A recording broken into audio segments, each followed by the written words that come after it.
Mas quem são os anjos? Para que servem os anjos? Para que foram criados? Qual a função dos anjos? Existe uma hierarquia para os anjos?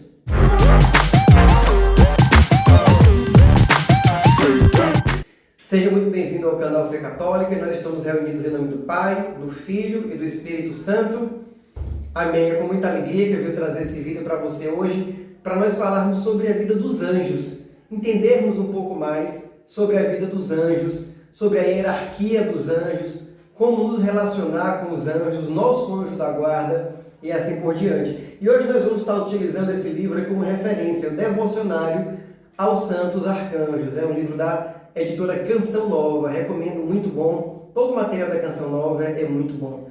Você consegue ter acesso aí pela televisão, pela rádio em algumas cidades, pela internet, pelo celular. Excelente meio de evangelização. Mas muitas pessoas me fazem perguntas sobre a questão dos anjos, né?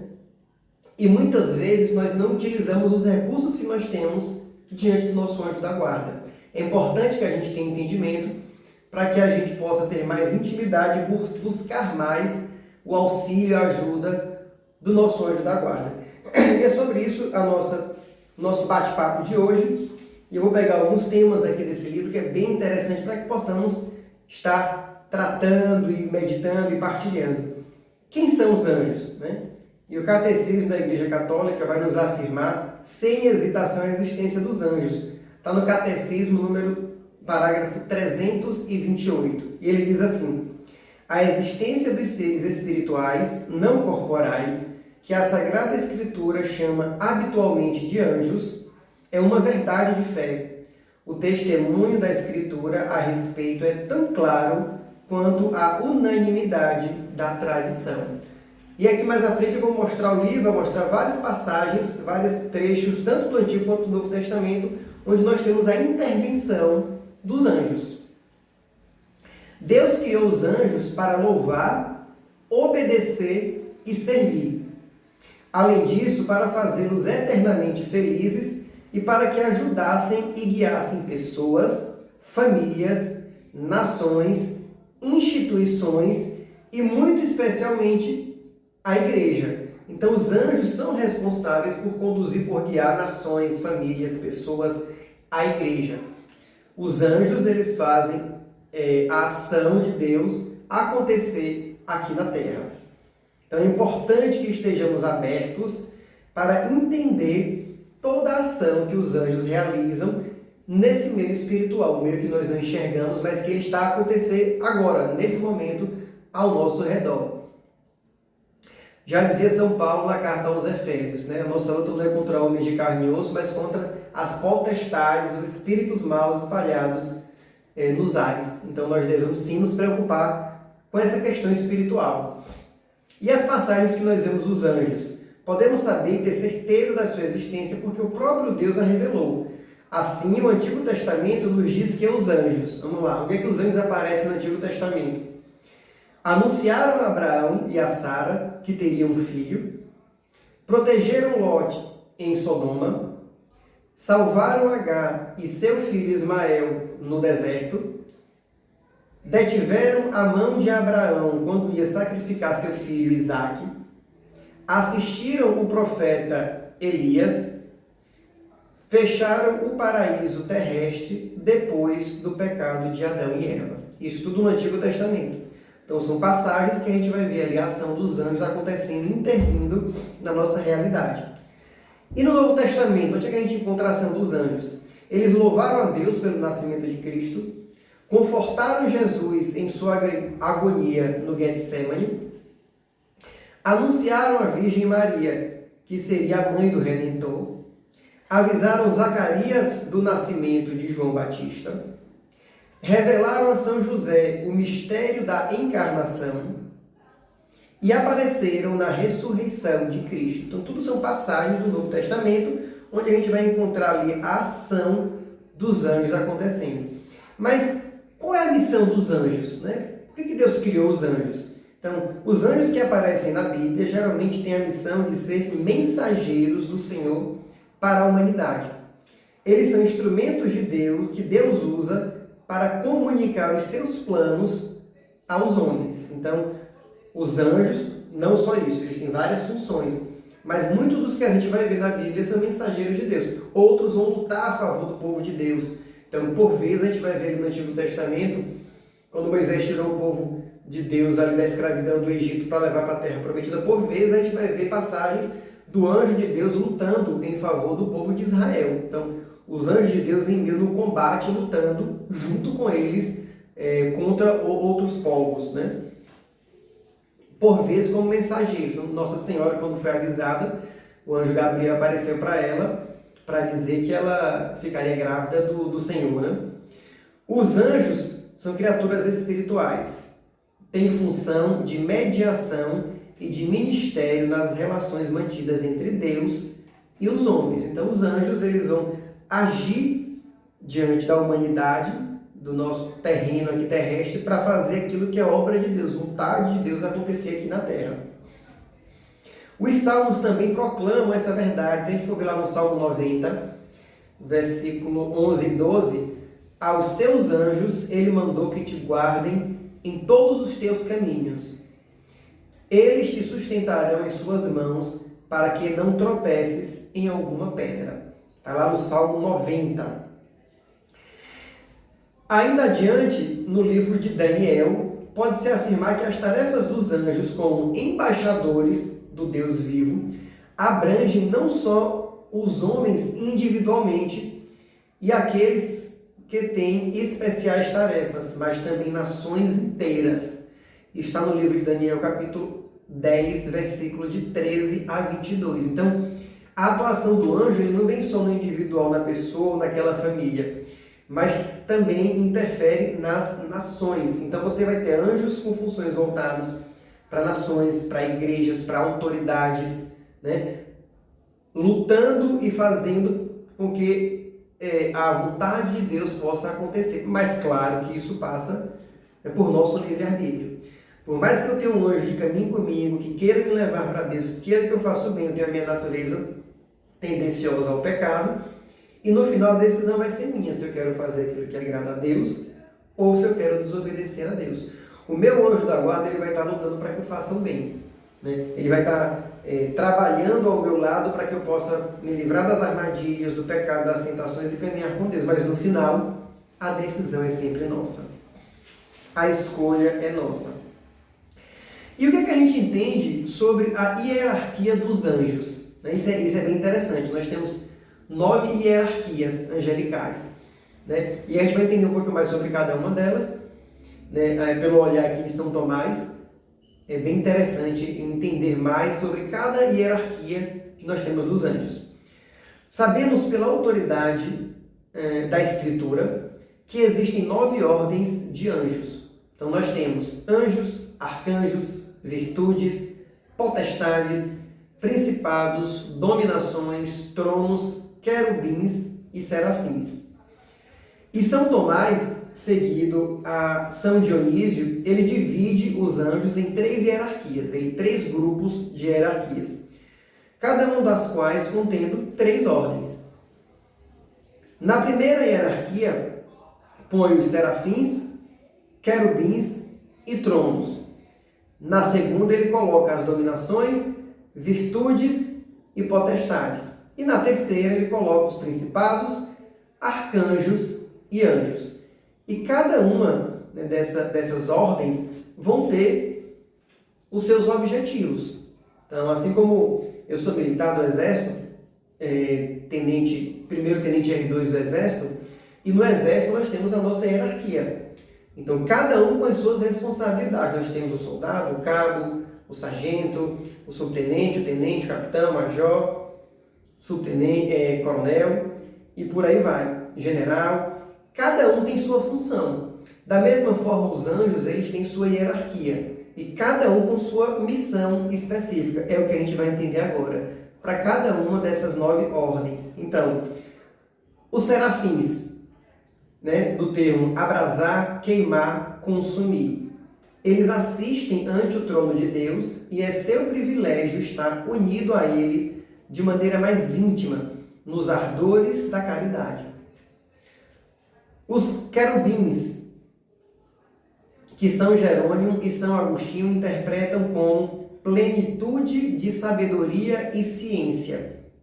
Eles assistem também ante o trono de Deus e é seu privilégio ver a verdade de um modo superior a todos os outros anjos que estão abaixo deles. Em seguida, nós temos os tronos. Algumas vezes são chamados sedes Dei, sejas de Deus. Também assistem ante o trono de Deus, e é sua missão assistir os anjos inferiores, se for necessário. Nós temos também as dominações.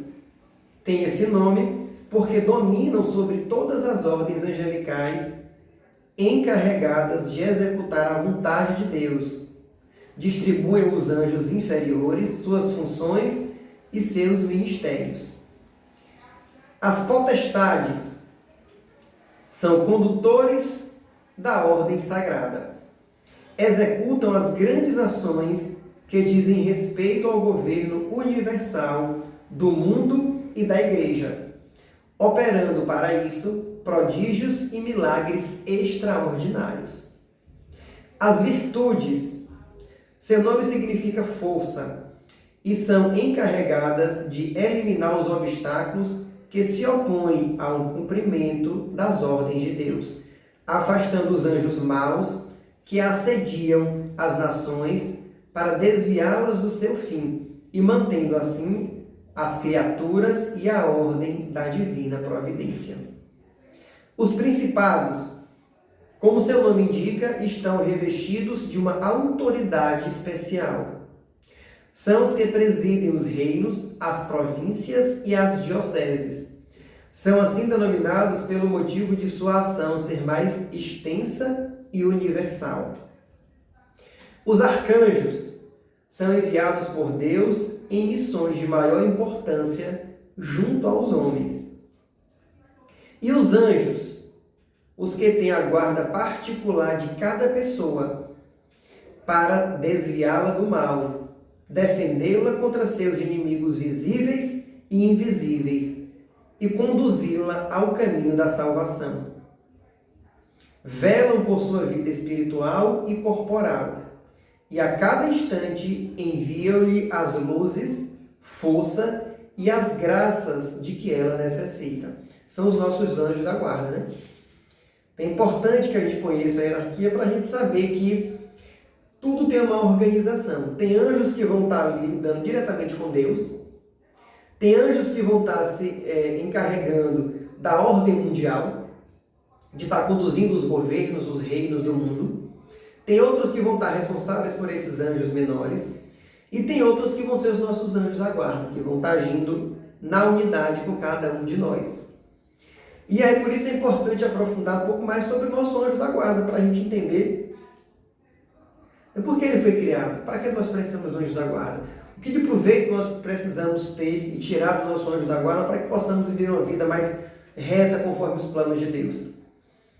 Então, o nosso anjo da guarda, nós recebemos ele a partir do momento que nós nascemos, não quando somos concebidos. Porque quando somos concebidos, enquanto estamos gestantes na barriga de nossa mãe, é como se nós fôssemos o fruto de uma árvore. Então, quem toma conta de nós é o anjo da guarda de nossa mãe. Porque nossa mãe é como se fosse a árvore e nós somos o fruto. A partir do momento que nós nascemos, aí nós recebemos o nosso anjo da guarda, que vai estar conosco durante toda a nossa vida, com o objetivo de nos livrar das dificuldades e nos aproximar de Deus. A missão principal dele é fazer com que possamos viver em santidade para em seguida contemplar a Deus face a face. Então, ter um anjo da guarda significa que, isso aqui está no Catecismo da Igreja Católica, no parágrafo 336. Desde a infância até a morte, a vida humana está rodeada de sua proteção e de sua intercessão. Cada pessoa tem a seu lado um anjo como protetor e pastor para conduzi-lo na vida. Desde terra, a vida cristã participa, pela fé, na sociedade bem-aventurada dos anjos e dos homens unidos a Deus. Então, a gente vai encontrar no Catecismo número 336. Nosso anjo da guarda, ele é o instrumento nosso anjo da guarda, né, ele faz por nós mais do que a gente imagina, mais do que a gente pensa. Pois assim como ele, sua ação também é invisível. Então, por mais que a gente não veja o mundo espiritual, por vezes nós vamos ter livramentos de situações difíceis, de morte, de tribulação, que o nosso anjo da guarda interveio e fez com que a gente fosse liberto daquela situação, daquele risco, né? Então, por vezes, tem situações que a gente não vê, mas a gente poderia estar propenso a um mal, a uma queda, a um acidente, e o nosso anjo da guarda, ele mediou para que aquilo não viesse a acontecer. Não sei se você já passou por isso, mas tem vezes que a gente se atrasa fora do comum. Tipo assim, você deixa tudo organizado e aí você se atrasa para um compromisso, para uma coisa. E depois você não para tomar conta, pois será que o meu anjo da guarda está me atrasando para evitar que eu me envolva com um acidente, com alguma outra situação mais adiante? Então, por vezes, é isso que está acontecendo. A gente não percebe, porque a gente vê o nosso lado humano. Mas, por vezes, quando você tiver essa sensação, diga assim, não, meu anjo da guarda, pode ficar tranquilo que eu vou devagar para dar tempo de que você possa tomar toda a providência para me livrar dos perigos. E é importante que a gente tenha essa intimidade com o nosso anjo da guarda, de conversar, de desabafar, de pedir ajuda, né, nos momentos difíceis, mas também nos momentos alegres, de partilhar com ele as alegrias. São Francisco de Sales disse sobre os anjos: deveis ter muita devoção por vosso anjo da guarda. Ó, como são numerosas e preciosas as vantagens de poder obter dessa devoção.